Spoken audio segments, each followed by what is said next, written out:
नगर परिषद निवडणुकांच्या संदर्भाने जो निवडणूक कार्यक्रम जाहीर झाला होता तो जाहीर झाल्यापासूनच निवडणूक आयोगाचा जो अक्षम्य गोंधळ आहे तो मतदारांना, नेत्यांना, कार्यकर्त्यांना आणि सगळ्याच पक्षांना एका अर्थाने गोंधळात टाकणारा होता। त्यातही अचानक 24 ठिकाणच्या नगर परिषदांच्या निवडणुका रद्द झाल्या।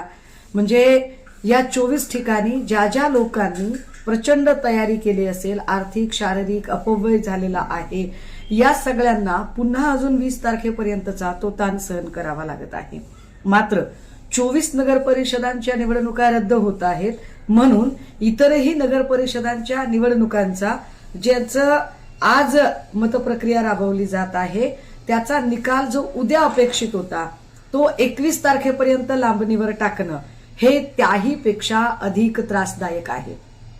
कारण अचानक जेव्हा आपण ही सगळी प्रक्रियाच लांबणीवर टाकत आहात त्यावेळेला अनेक प्रकारचे प्रश्न निर्माण होतात। मुळात आज 2 तारीख आहे आणि 2 तारखेपासून 20 तारखेपर्यंत तब्बल 18 दिवस मतपेट्या सांभाळणं हे किती जिकिरीचं काम असेल। या सगळ्यांमुळे एकूण पोलीस व्यवस्थेवर किती ताण येऊ शकतो, निवडणूक आयोगाच्या कर्मचाऱ्यांवर किती ताण येऊ शकतो, यामधून जे वेगवेगळ्या पक्षाचे नेते कार्यकर्ते आहेत यांच्यातला जो एकूण स्थानिक पातळीवरचं जे एक सामंजस्याचं सलोख्याचं वातावरण असतं हे वातावरण किती बिघडू शकतं याची सुतराम कल्पना निवडणूक आयोगाला आहे का?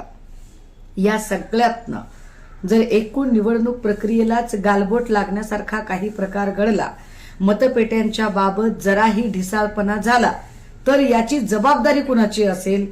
त्यामुळे ह्या सगळ्या एकूण प्रक्रियेने निश्चितपणे आमच्यासह अगदी सत्ताधारी असतील, विरोधक असतील, हे सगळेच पक्ष संभ्रमात पडलेले आहेत की निवडणूक आयोगाचं नेमकं चाललंय तरी काय।